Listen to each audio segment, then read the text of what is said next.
And good morning to you all, and welcome to the starting lineup. Great to have you with us on a beautiful Thursday in the Ozarks. Ned Reynolds joined by Scott Purrier. Art Haynes will be with us a little bit later on, and for the next 2 hours, talking sports and whatever, and like to hear from you at 417-447-1021. 447-1021, number to call, either verbally or text, the same number, and let us know how you feel and your comments and queries. Starting lineup brought to you by Play It Again Sports.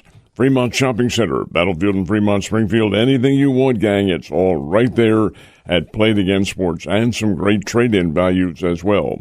Brought to you by Swing Right Golf at the south end of Campbell Avenue, a little bit north of Nixa, and you'll have a great time at Swing Right North, perfecting your golf swing, number one, on the simulator and even outdoors, and then you have the outdoor batting cages. You have everything right there at Swing Right Golf. Brought to you by Citizens Bank of Rogersville with two Roots. That's what they call their branches, Roots. One of them is adjacent to Highland Springs and the other in Rogersville itself. And brought to you by Marshfield Chevrolet at the I-44 exit. Couple of left turns and you're driving right into Marshfield Chevrolet.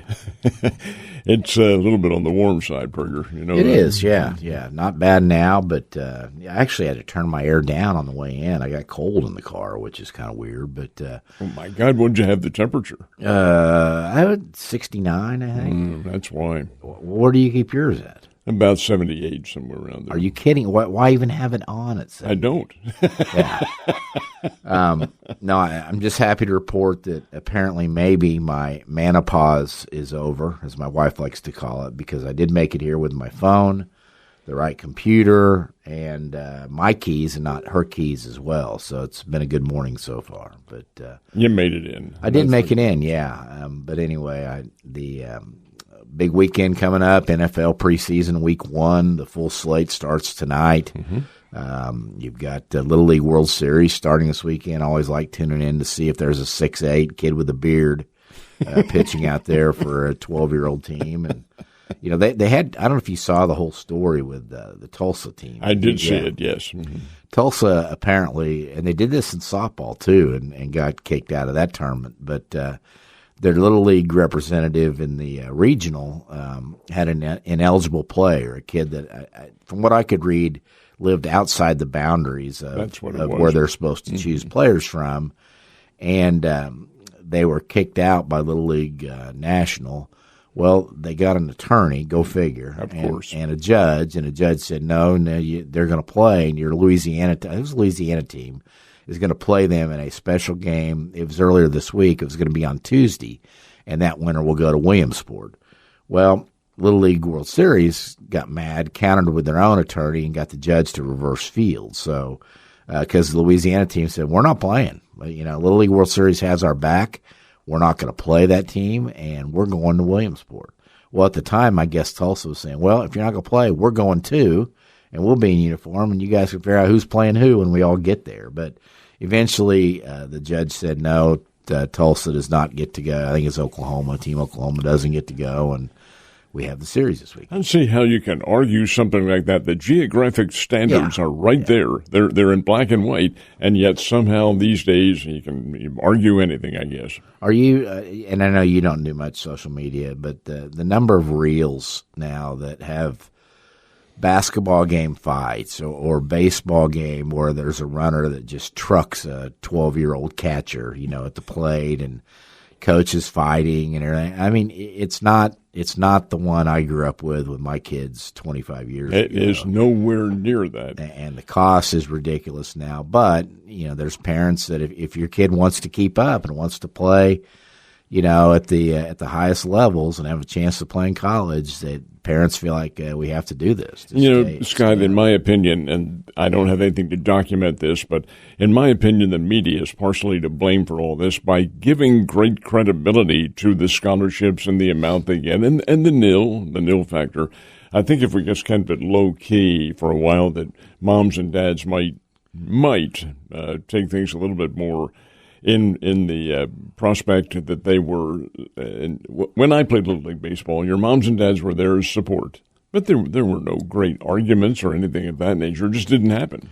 It wasn't part of our lifestyle. Of course, they weren't driving to New Orleans for a week and spending $2,000 to stay in a hotel and paying gate fees and everything else. And that kind of segues into it. We had a great Ozarks Old Timers luncheon yesterday. I put it out on Facebook that we had 22 state football championships sitting at one lunch table yesterday at Golden Corral with John Roderique at his 13. John was our special guest, the former Webb City coach. Scott Bailey came over again from Lamar. He won 7 in a row at Lamar. And then Kurt Thompson won back-to-back state championships at Webb before John took over there. And so it's kind of cool to have those guys in. But there were some great stories. All three of them kind of passed the mic back and forth because we were just kind of trying to get to the bottom of what's going on with kids today. I'll tell you what was most significant as far as I was concerned, and that's all three of them. All three of them confirmed the fact that the kids are not quite as tough today as they used to be. Soft was the word that came out, and I got to thinking, and I asked the question because, everybody outside of Springfield now has an indoor facility. And I saw a post the other day talking about, hey, we got to play or practice indoors at 5 o'clock. In 70-degree climate-controlled weather. We didn't have to come in the morning. We didn't have to come in the afternoon or evening. I've got this throat tickle. It's killing me here. Excuse me. Because you had your air conditioner at 69. Exactly, that's why. In my car. But those were some of the things that made those Webb cities and Lamar's tough, those kids back then as well. And kids now don't have to do that. Nope. And I thought a very significant point. And each of them confirmed the fact that when you get the kids out there and you yell at them, that's a part of the game. I got to thinking when I was in boot camp in the Navy, I think I'm going to tell my dad on you. You know how far that would have gone? Yeah. Sure. Hey, the same thing, gang. As long as his switch was, that would find your rear after that. But two great stories that we'll remember from yesterday. One was John Roderique revealed that when Jerry Kill was head coach at Webb City, Coach Kill would park his car out in front of the school and leave it there. He would get there at 6 in the morning. He would leave his car there overnight. And he'd have Kurt Thompson pick him up and, bring him to and from home to the school. Good job. Because he wanted those kids to think, gosh, Coach Kill's putting in a lot of hours. He's here when we get here. He's here when we leave. Well, he wasn't always there, but psychologically, he was sending the message. It was a mind, and he admitted it. He said that Coach Kill liked to play mind games with these kids and have them thinking, oh, gosh, the coach is really dedicated. We better be too, and all that. And it worked. Hey, he had very good teams. Coach Kill, I have a lot of admiration for him because he does have a condition, I think epilepsy. And indeed, he has had several episodes on the field, or had them when he was coaching, and he overcame them. He was right there, ready to pitch in and help. He loves football, and he couldn't give up football, even though. And I worried about him. We got to be work friends there or whatever in those years, and I always worried about him that he was going to take it one time too far one time because his love for football. He just couldn't walk away. And I think he was still at Vandy last check. Is he out or is he? Well, he went to New Mexico State at one time and was AD out there, and I think maybe he might have even been coach. Yeah. But went to Vanderbilt. I think he was at Virginia Tech for a while too. Now, whether or not he's still involved, I must admit. Yeah, it says Wikipedia, which is the most reliable source Minnesota. in America. He was also at Minnesota. He was, head coach there. He is currently serves as a consultant at Vanderbilt. Yeah, so, but good guy. But that was one great story. And then another one was, we had such a culture over there with Webb and Lamar up and down Highway 71 that was just phenomenal. I think it's Highway I-49 now or whatever they call it. But it's 49, yeah. Scott Bailey Lamar said he would daily say, well, hey, Webb City got up at 6:30 this morning, or Webb City was out there at 8 o'clock tonight still going, to motivate the Lamar kids because they knew the Webb City and the tradition, and Lamar was building its own. And then and they weren't always true. Scott Bailey would fudge. He said, I hadn't talked to Kurt or I hadn't talked to John in 3 months. I didn't know what they were doing, but it sounded good, and that, we asked them, if Lamar and Webb played each other back in your heydays here most recently, back around 2014, 15, in that range, when they were both winning state championships in those runs, who would win? And of course, you weren't going to get it was going to be, I think they'd win some, we'd win some, but Scott Bailey pointed out that they did play each other in the scrimmages, yeah, the soap scrimmages they used to call them, and now they're jamborees. But he said that was Lamar's Super Bowl, because that was the one time they would get to play Webb City, and they went a little harder in that jamboree than they did maybe in some of the games, because it was their chance to see how they stacked up against the big dog there, even though they were the big dog of small schools themselves. So, tell you another factor too. Yesterday, Sparky Woods, Coach Woods at Missouri State's father came as a representative, along with the director of football operations, a guy named Mark Watson, who's been there for a while, general manager. General manager. In essence, that's what he is. And I didn't realize he had played at Mo Southern. So he has some roots down here, and then he looked over at the table and said, I played for Coach Bailey, not in high school, but that Coach Bailey had some influence on him. I tried to bait him and ask him if he had any thoughts on Pitt State, with all three of those guys being gorillas sitting there, and he politically correctly ignored the question. Said no comment. But, and I kept looking back over there, Sparky, I think Sparky's 70, 71 years old, and I could tell he was having a great time listening to these old school guys, high school coaches, and how they won and stuff. He was a head coach himself. Exactly. But those guys, they lived a different era than what Casey Woods, his son, and the Bears and those are living in now. Just the way they approach things and the stories. So I could tell he was having a good time there as well. So anyway, great turnout. The next one will be on Wednesday, September 3rd, if that's the 3rd, I think. Maybe second. What is that? The 5th is a Saturday. Yeah. So it'll be the 2nd. Yeah, Wednesday, September 2nd, the next one at Golden Corral, and we appreciate it. And again, it's free to it doesn't cost anything for membership. You got to buy lunch, come back there in a room. You have to present your birth certificate. For the senior discount. I'm pretty sure that most of our people in that room don't have to pull out their ID. I know. On that. But it's been fun, and I'm glad we started this, and you're seeing. I'll tell you this real quick, too. So I went up to pay the bill, and the kid said, senior discount, sir? I said, do I look that bad? No, and he backed off. He thought, oh, God. And I was kidding with him. Poor kid quit right after that. Some old guy's hassling me at the cash register, but Coach Byrne made it again yesterday. Scott Phillips from Kickapoo. Good to see those guys there. So, again, we'll get the word out on the September 2nd luncheon as well. Cardinals had the day game yesterday. They take 2 out of 3 from Ned's Phillies. 7-1 win yesterday. It was a close game, and then they got to Zach Wheeler with 4 runs in the 5th. Alec Burleson just continues to rake, a guy that, I don't know what his contract status is, but at some point, if he keeps doing what he's doing, he keeps getting better.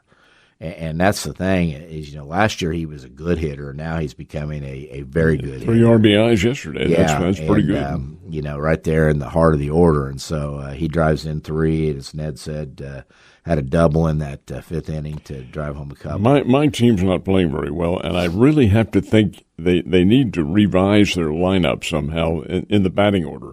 Because here you have the batting champion, and he was 1 for 4. He finally broke it was 0 for 16 is what he broke.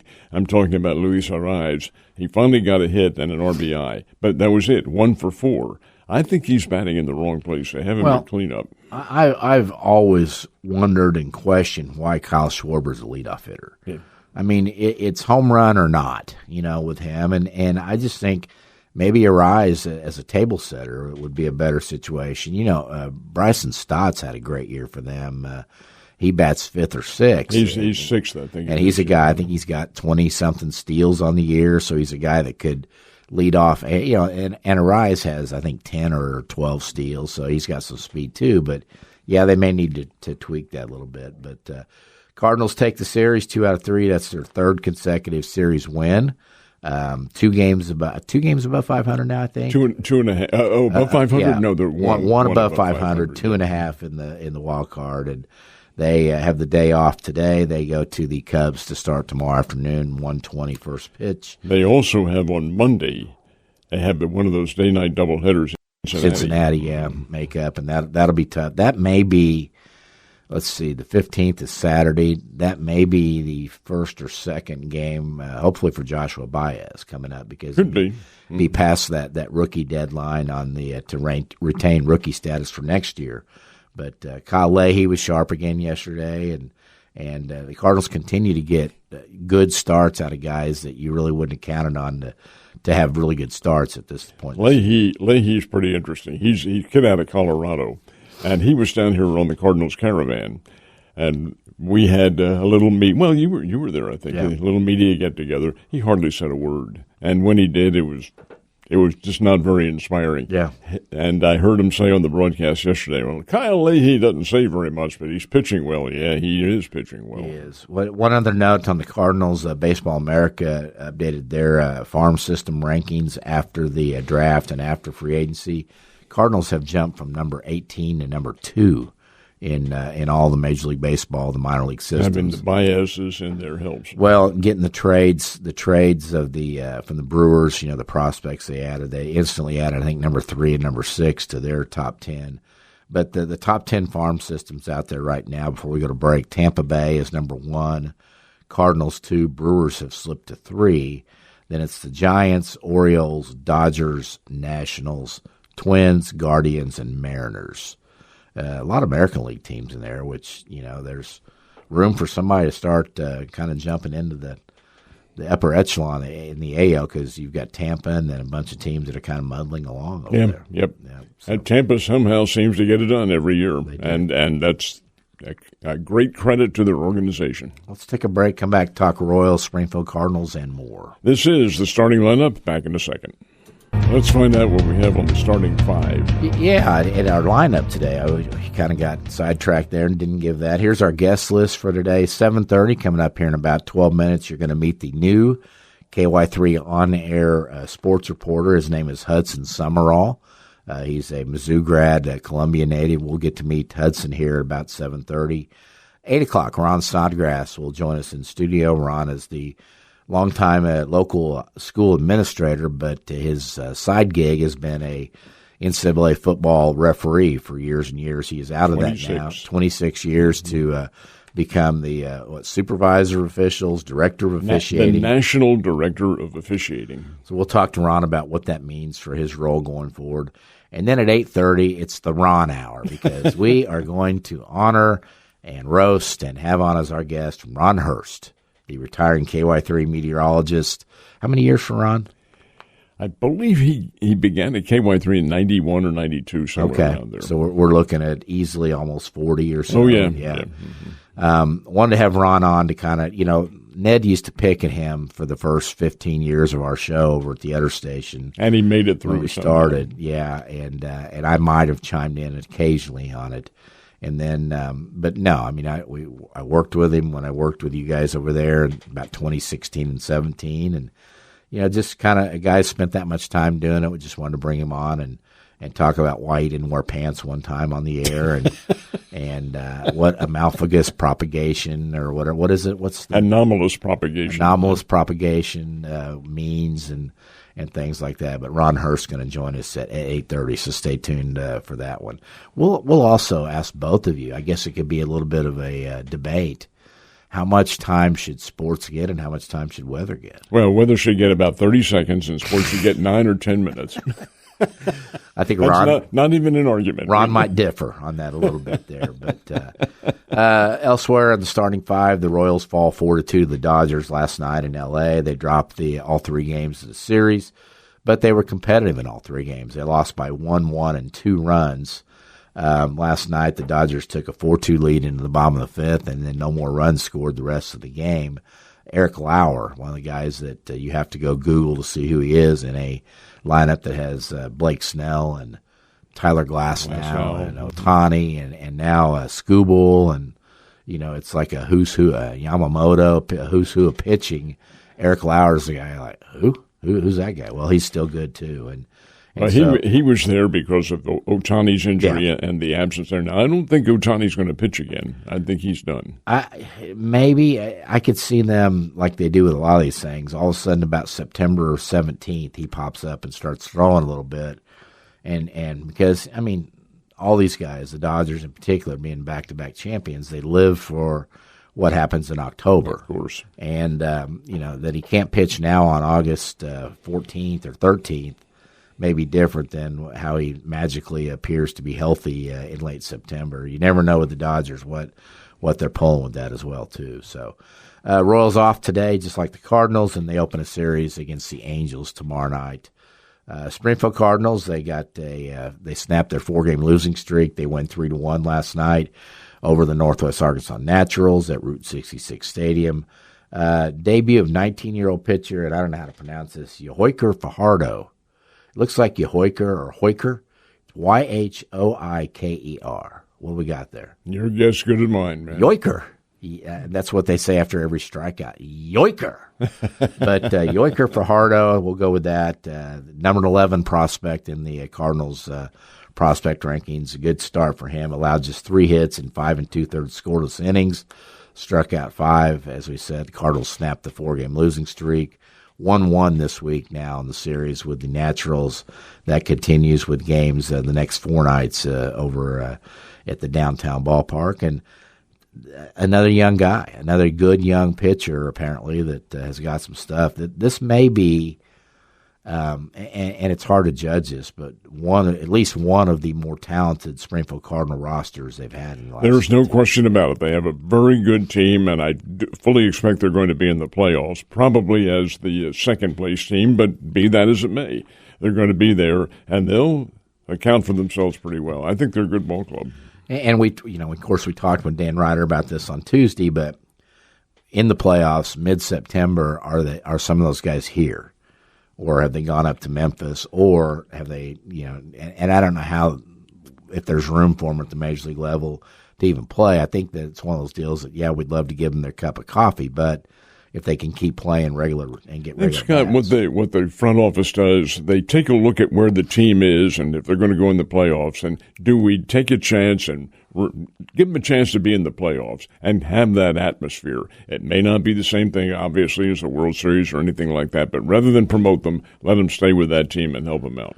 I would say if you want to see Renil Rodriguez, you probably ought to go here. He won't be there month, next year. The way he keeps hitting now too. So will there be a next year? Yeah, well, for those guys, for Springfield, there will be. Minor leaguers. Yeah, and we went through that list the other day on the 40-man, and several of those really good prospects are not on there. So that means they would get to continue to play. And honestly, that's probably why they're not on there. The Cardinals probably looked ahead and said, "Hey, if we're locked out and there's no baseball, we want these guys to continue to develop too." So let's see what else. FedEx Classic tees off this morning in Memphis. I think they're teeing off right now. Yeah, they've got to be already underway. Only the top 7. Well, with a 70-player field, they may let them sleep in a little longer there. They're the first player to tee off is the Coythan kid, and he is playing by himself. I guess that's because of the numerical situation, the way they have it. But, he's by himself and tees off at, I think, 10 after 7 was his first time. He's the only one with a score so far. Everybody else is waiting to tee off there. Yeah. And so he has even through 1. But does he – now, I know the way that works. When you're by yourself, do you have a marker? They do. They'll probably have somebody playing with him, too, just to keep pace up, that they'll have a local amateur, or at least they used to do that, have a local amateur or somebody go out there and play and have a playing partner with him too, to kind of keep an eye on, make sure he's not pulling a Bryson and using a weed eater to clear out a lie or anything. But so the top 70 are playing this week in Memphis. All the big dogs are there. Scotty's the favorite, obviously. Rory's up there, but and they play together. Yeah. Hideki Matsuyama is a guy that always plays well here. Justin Rose was the defending champion. He'll play well at Memphis. Southwind, I think, is where they play it, don't they? Say it again now. TPC Southwind, maybe. Is that it's Southwind, yes. That's where it is. And then next week, the top 50, after they reshuffle on the points list, go to St. Louis and play at Belle Reve, the BMW Classic. That'll be a lot of fun. I know several people. I'm going up for a practice round and the first round with my oldest son and some friends. And so, do you have the twosome that you're going to follow?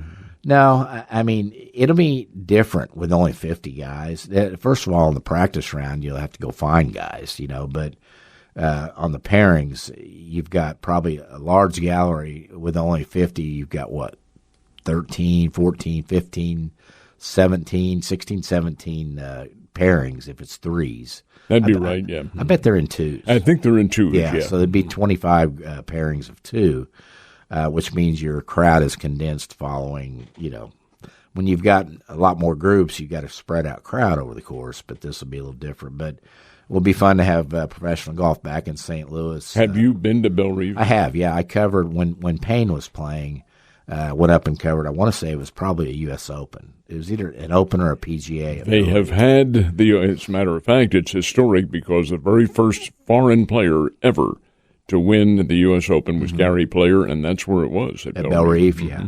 And I got to play it a couple times, at least once, with the media days they used to have. I don't know if they do those anymore, but, man, you could see why those courses are so tough because, when you hit the ball off the tee, you're just trying to get to the first cut of the fairway because it's so far out there, especially now. I wouldn't be able to get there, but it should be fun having pro golf in St. Louis. And then, of course, after that, the top 30 move on to Atlanta to Eastlake for the FedEx Cup Championship.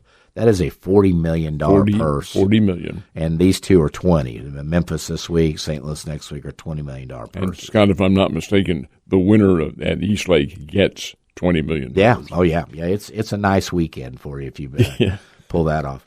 Mentioned NFL preseason openers. You've got, I think, 7 games tonight. Lions and Bengals is the first one to kick it off. Also, the Cardinals at the Raiders is one that – and I was trying to see if we would get a chance to watch Jacob Clark. And you've got to have NFL Plus for that, which is not NFL Network. But the nice thing about the NFL Network is they will replay every game later. So that means like sometime probably 10 o'clock tomorrow morning, you may be able to watch the Cardinals and Raiders and see Jacob Clark. Because I would guess that you'll see not much Cousins, a little cup of tea for Mendoza, then a lot of O'Connell. Aiden O'Connell will be in there, yeah. And I suspect Jacob Clark will get his snaps as well. I think he'd get at least probably a fourth quarter or something Could be. that. Travis Kelce says he still has the skills to get it done. He has a press conference yesterday. The one time he's going to talk about the wedding, and that's it. Apparently he's not going to entertain questions about it, but said he still believes he's can be an upper-level player for the Chiefs, that he's out to prove it this year. Deshaun Watson gets the start for Cleveland Saturday in their opener. Deion's kid will start the second game. Tua Tagliova, I can never say his last name. You have to throw an N in there, although it's not forget it, Tua. Tagliova is bad. It will start for the Falcons in their opener this weekend. I love Aaron Rodgers says there's no reason to play in the preseason because, quote, it's not real football, So you got everybody talking about betting the preseason games, and there's Aaron Rodgers coming out and telling the truth there as well. So one other note before we go to our break, a couple other notes actually. Russell Westbrook announced his retirement after 18 great seasons in the NBA. With 7 teams, most notably locally for the Oklahoma City Thunder, when he and Kevin Durant were a great 1-2 punch there. They were a great punch. He's still the all-time leader in the NBA in triple-doubles. Yeah, he had offers to play and decided he wanted to go out on his own terms, so he's stepping away. The Lakers are about to be sold again, second time in 2 years. $12.5 billion. Good Lord! And they sold for $10 billion a year ago, so that's a pretty good profit if you're Mark Walter, the owner, who also has the Dodgers and some other pro sports ventures. But the guys that are buying it, Josh Kushner and Bob Iger, the Disney CEO, they were actually heavy in trying to get a team to Vegas. And they pivoted unexpectedly this week because they heard the Lakers may be available. So they wrote a big check, and they got the Lakers now. And there's speculation that Walter may be doing this because there may be some legal issues coming on along behind. He has been investigated, and it's no secret that has been going on. So, I think he wants to divest himself of that interest and give it to the Kushner kid's only 41 years old. Yeah. This is the younger brother of President Trump's son-in-law, who is on the negotiating team if and when we ever have negotiations with Iran going on again. But the fact of the matter remains they're a very, very wealthy family in North Jersey. They could afford it, yes. So let's take a time out and get to our guest list. We will take a time out on the starting lineup back in just a split second. And the starting lineup is brought to you by Play It Again Sports, by Swing Right Golf, by Citizens Bank of Rogersville, and by Marshfield Chevrolet. Ned Reynolds along with Scott Purrier. Martin Haynes will be with us a little bit later on, special guest. You know, what was the movie that they used to yell, new meat, new meat? I think maybe it was a prison or a jail. It was a prison. Yeah, we're not, excuse me, we're not drawing the analogy that he's walking into a prison over at KY3, but we want to take a chance this morning to introduce the latest on-air talent for KY3 Sports. His name is Hudson Summerall. He comes from Mizzou. Hudson, good morning. Good morning, guys. How are you? Doing great. I got to ask you this because, your first day, I think, was Monday of this week, from what Parker told us, and you walk in over there and you see this, it looked like a living, moving fossil moving towards you in the building, and then you get up closer to it, and you're like, that's a real person. Be careful, Hudson, be careful. And then all of a sudden this 84-year-old TV icon shows up, and you meet him. What was your reaction to meeting Ned Reynolds for the first time? Had you heard of him? Had you heard of him before? I don't know if I have, yeah. I don't know if I think I envisioned him to be a little bit of a faster walker, but he still gets to the studio in time. He doesn't miss slot. So that's good. Well, he leaves at 6 in the morning to get there by 9, but no. Why don't you shut up, for God's sake? Come on, man. No, but that, so you were familiar with Ned and KY3 during your undergrad at Mizzou? Yeah, so I did a little research, when I was in the application process. Obviously saw that Ned was the sports director for 48 years at KY3. So you know that you're going to a station that has a legend. And when I visited for the first time, you see the Ned Reynolds Sports Center office and just all the memorabilia with Ned there. And so you get it. And so even in talking with people who grew up watching KY3, they mentioned Ned, they talk about Ron Hurst. So you know that you're going to a place where there have been a lot of local legends. So, part of me just wants to live up to it, a fourth, a quarter, a fraction of what that is. Was diplomacy a part of your major up at Mizzou as well? That's pretty good. He knows well. They teach him what to say now. It's Respect 101, I think, is the class up there, right? Mizzou teaches Respect Your Elders 101. But Hudson, ironically, that 8:30 this morning, Ron Hurst is going to join us. So we're going to talk with him on his last week, technically his last week, but you said, Ned, he's probably going to fill in some. He is. He's going to work at it, and I think it's 2 days a week until such time as the weather department's back in full force again. Absolutely. Well, Hudson, tell us about your background. Mentioned you are a Columbia kid. Which high school, and what made you want to go into sports broadcasting? Yeah, so I've grown up in Columbia pretty much my entire life. I went to Rockbridge, so go Bruins. Ran cross country and track there for 4 years with the legendary coach Neil Blackburn. He's been super successful, and our program was pretty relevant when I was there. Not because of me, but because of names like Matthew Hauser, Andrew Hauser, Ian Kamei, and those guys went off to run at Mizzou, Kansas State, and Oklahoma State. So pretty prominent Division I schools in the Midwest area. And so I really enjoyed it. I was All-State my senior year of cross country, so finally worked up to be good enough to get some recognition. But then I was able to walk on and run my freshman year at Mizzou.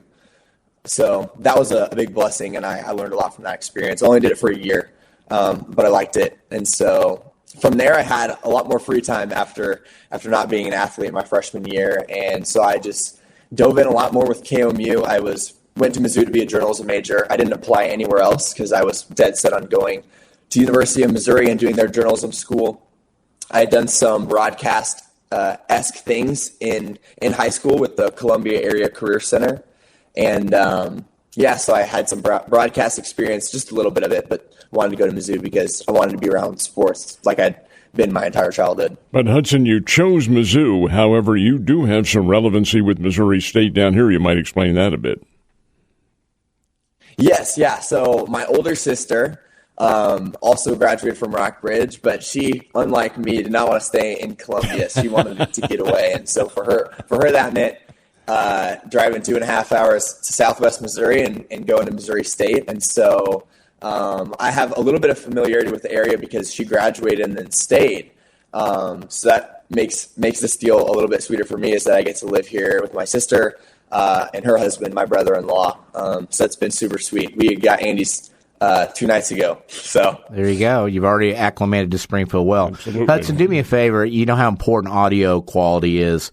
We're having a little breakup. Can you exit out and then come back in, and we'll stall for about 20 seconds while you're doing that? We're getting some breakup on your audio there, but sounds good. You bet. Yeah, Hudson Summerall, the new on-air, going to be doing, from what Chris Parker said, a lot of the MMJ work, multimedia journalism with the camera, reports, ozone reports, things like that. And that's a very important and integral aspect of what they do over there, because they do have the ozone show, and it takes a lot of doing and being to be able to get highlights on the air and so forth and so on. And yeah, Hudson will be doing a lot of that. I think we've got you back now. Let's hear your audio now. Give me the old TV test if you were coming on air there.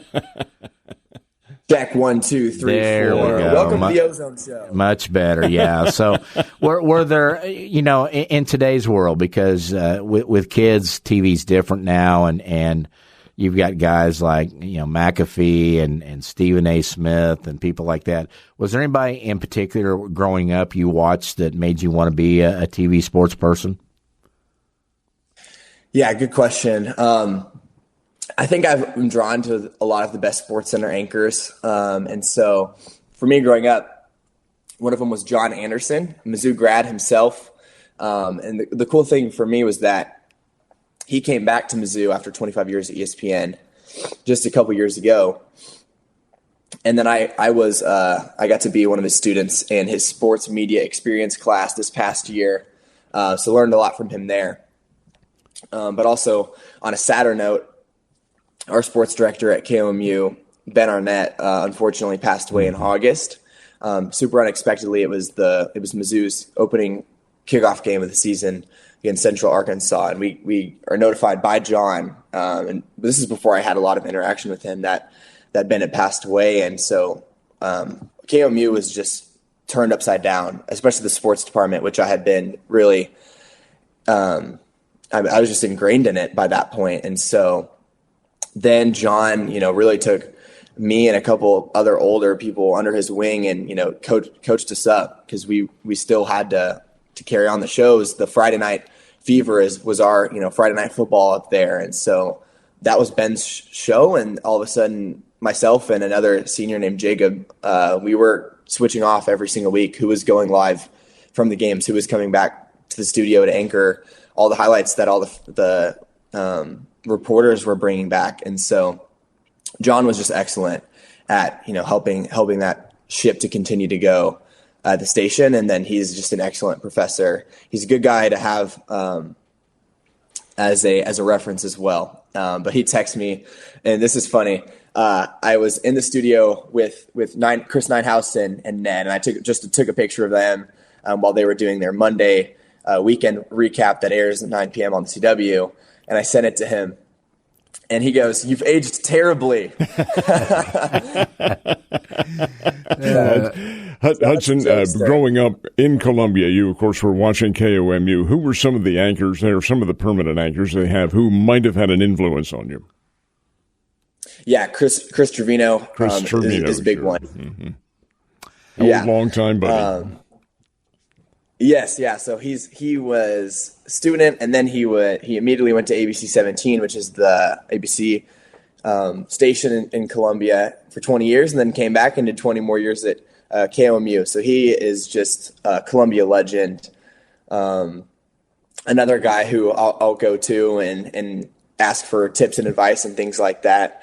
And so growing up, he was a staple on KOMU, as well as Jim Reek. Had a sports background, but then was a longtime news anchor. My family was close with Emily Spain, who was one of the mainstays on the 6 o'clock, 10 o'clock news. And so, yeah, we had a really star-studded cast when I was growing up at KOMU, and it kind of feels like that now at KY3. I was down in the studio, last night. Ron Hurst, Emily Pritchard, everyone there feels like it's legit. So, yeah. We have Chris Parker on each Monday during the school year. Does such a great job with the Ozone, and we were talking actually the other day about if there's any other place that has a website dedicated to high school and sports like the Ozone does, and we think that there's not really in the state of Missouri. You know what you're coming into down here, correct, with the emphasis on high school sports and how big it is. Compare and contrast high school sports interest in this area from what you've learned versus what it's like in mid-Missouri and the Columbia, Jeff City market. Sure. I just wanted to let you know I'm wearing the shirt, so you can't really see it. Got the Ozone T-shirt. That's good. Yeah, but I knew that I wanted to rep. So, yeah. I would say there's for sure a more of an emphasis here. I think people in mid-Missouri for sure care about their high school sports, and it's definitely, I would say our second tier in coverage, just behind the University of Missouri and Mizzou football, basketball, and all of that. But I would say down here, it takes the cake. It takes the precedent. And even going to Pierce City with Danielle King on Tuesday afternoon, the kids were like, why is our preview not out before one of the other schools? And so they watch it. They are updating the site and refreshing it, and they're looking to see did KY3, did the Ozone, did they put out our preview yet? Where's my name? And so you have a community that like that, and you're going into a space like that, like what a job that you get to do. Journalism is a service, but with the high school coverage that we provide at KY3, man, it really is a service, and people are looking forward to it. They're excited that you're at the games, and they're excited about the coverage that goes up on, like you said, the Ozone website that's so unique to our area and our station. And Chris Parker, what an amazing resource! What an incredible writer, and just creator of all that is. And to have him on our team, like, what a treat. He is. So I'm probably going to be going to him for a lot of questions about specific schools. But he is incredible. He'll have the answers for all of them because the guy has a great mindset. I'll tell you very quickly this is going back when Puryear and I are both ex-KY3 people. I don't think yes, you may have been too when we did the high Fired? school. Yes. Fired? Yes. No, not fired. When we were doing high school coverage back then, of course, we didn't have the staff that you did, but we did have a helicopter, and it was called Sky 3. And it would make stops at 3 or 4 locales, and we get the pictures. I remember at one of the games, here's it was in a rural area, helicopters hovering over the field. They stopped the doggone football game until the helicopter landed and the guys got out, resumed the game at that point. It was about that kind of thing doesn't happen because anymore. They thought it was Ron and Weather School coming in, and they found out, it's the sports guys. Yeah, but Hudson, we welcome you to Springfield. Wish you the best of luck, and look to having you on from time to time. We've rotated people over there. They all do a great job, and when you walk into KY3 later today, rub the Ned statue as you come in. It's like Notre Dame football, play like a champion, or whatever it is there. Tap the sign. You got to rub Ned's forehead when you walk in there. Okay. I will. No, don't do that, Hudson. Thanks, don't Hudson. Do that. We'll talk to you soon. Thanks, guys. Hudson Summerall. He is a new addition to the sports staff at KY3. Timeout, back in a second. And we thank you very much for being a part of the starting lineup. We only have a few minutes remaining. What do we have coming up? Yeah, second hour, Ron Snodgrass coming in with us in studio to talk about his promotion to the supervisor, director, coordinator of officials. We'll get the official breakdown of what his job duties are with that role. And then 8:30, Ron Hurst. We're going to have Ron on the stream. You know what? We should give him like a 1.5-minute interview segment just for you to have payback for all the years that sports got shorted. I can remember when it happened. Yeah. It was about 1991 or 92 when the consultants came in and said, we're going to change the formats here a little bit and have more weather. And he was celebrating, and I'm over there about to throw up because my time has been ruptured completely. At what point was your allotted time the greatest, and what was that amount? Well, back in the very late 60s and early 70s, on weekends, on Saturdays, hey, the news department, they didn't want to do anything. There was nothing going on. So they said, give it to Reynolds and let him elaborate on sports and all that sort of thing. So during a college football season, and even actually during the Major League Baseball season, I had 9 and 10 minutes on the air, and it was great. And that is great, but man, how much time did that take you to prepare for, to get everything together? It would have been and I'm not, please don't misunderstand, I'm not using this as a braggadocio comment, but all mine was ad lib. It's all, I never wrote anything out, so I didn't have to, because I knew all that stuff. Yeah. So you could just ad lib it on the air. Well, and because, now with some of the stuff like, and I don't watch the news. Well, first of all, there's like 9 newscasts a day, which is ridiculous. They have a bunch of them. But I don't watch it much anymore because I get all my news on my phone. And actually the stations send me an update when there's breaking news, so I don't have to tune in, which doesn't make sense. But, at 6 o'clock, I've seen like when Sully's on there and he gets maybe a minute and a half or 2 minutes. Can he just roll in about 5:30 and put together a minute and a half? Having said that, until he passed away, Len Dawson and I were the longest serving TV sports announcers in Missouri. Len used to do that. He would have somebody write his sports for him, and about 5-10 minutes beforehand, he'd drive in, open the door. Hey, what are we talking about? And go at it from there. But he was pretty good at being able to make something he didn't even have to do put his own show together. No. Wow. No. And got paid probably pretty well because he was Len Dawson. Damn right he got paid well. Did he make more than you at that time? Heavens, yes. Yeah. Bigger market there too. But anyway, it's great to see kids like Hudson who still want to be in the media because, it's a different industry now. It is. My son went down there and pivoted, like a lot of kids now. They're like, well, will there be jobs and will there be a need? And, how will things change now with AI taking over the world and everything? But it's nice to see kids that still want to be that guy that's on at 6 and 10 and telling you what happened in the Ozarks. There was, in fact, I've been asked this question. Well, if you were ad-libbing everything, how did they know when to roll video and so forth? And the secret was you used a key word in your ad-libbing, and my director, Robert Wallace, always knew what that key word. Hit it right there. That's what was the key word? It was roll the tapes. No, it wasn't. It was let's see some highlights here, and bingo, they'd go right at it. And of course, my favorite times were when you said, let's see the highlights and nothing ran because I knew somebody was going to die. Which did happen, in the production room. They didn't die, it just something. Yeah, they were close. They probably were.